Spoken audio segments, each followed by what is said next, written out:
like I linger between the words to say the words to remember.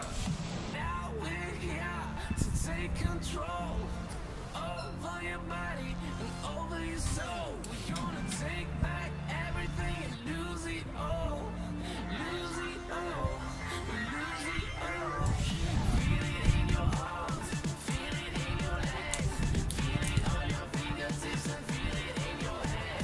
Just let your body go, just let your body go, just let your body go and move to the rhythm.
Hey guys, welcome back to another video.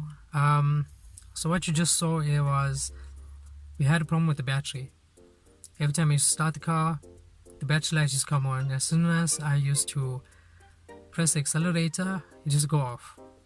So we figured it was battery. So I took it to battery center. They tested the battery, tested 9.47 volts. Usually a normal battery, a standard battery for this car is the 636.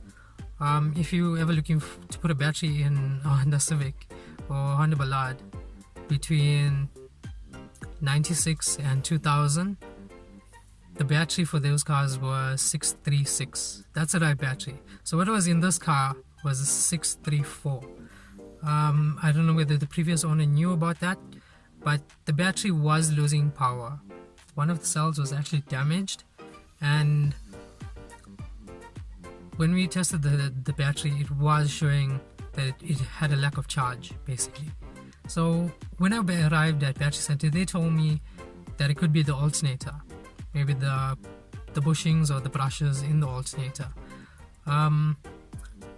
So I thought, no, maybe it could be the belt. I felt the belt. The belt was okay.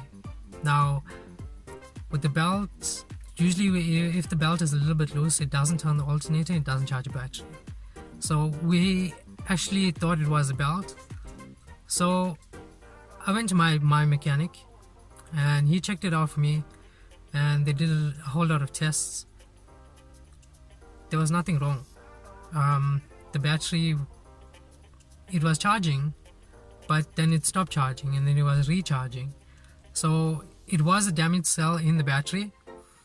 So what I did was I just went and bought another battery and I put it in. On top of that, we managed to actually change a distributor seal on it. Now I do apologize for not showing you that. I know that's a lot of content, but it's a very simple process, and I will show you all that in the future. In another video, we'll definitely cover how to change a distributor seal. There was like a big leak in the engine bay of oil, and it was coming. There's only 3 places where the engine will leak. It's either a taper cover gasket, or distributor seal, or from the solenoid. It's only got to be 3 places. So we replaced that, and I also found that one of the pipes were actually loose and was leaking oil. Not oil, sorry. It was leaking coolant. Now I looked at the coolant, it was frick dirty. And when I mean like dirty, it was like muddy dirty, and that's not how coolant was supposed to be. It was actually supposed to be clean and clear. So this system, the cooling system in this car is really, really dirty. And also, I guess what contributed to that, well, the car is really old and we have no idea whether the previous owner, when last they did a flush, a service. Yeah, so we don't know when they did a flush or service on this car. So we are gonna do that later on. We're actually gonna do a complete flush on this car. Maybe do a full service. So stay tuned. Check out what's next. Check you guys in the next video.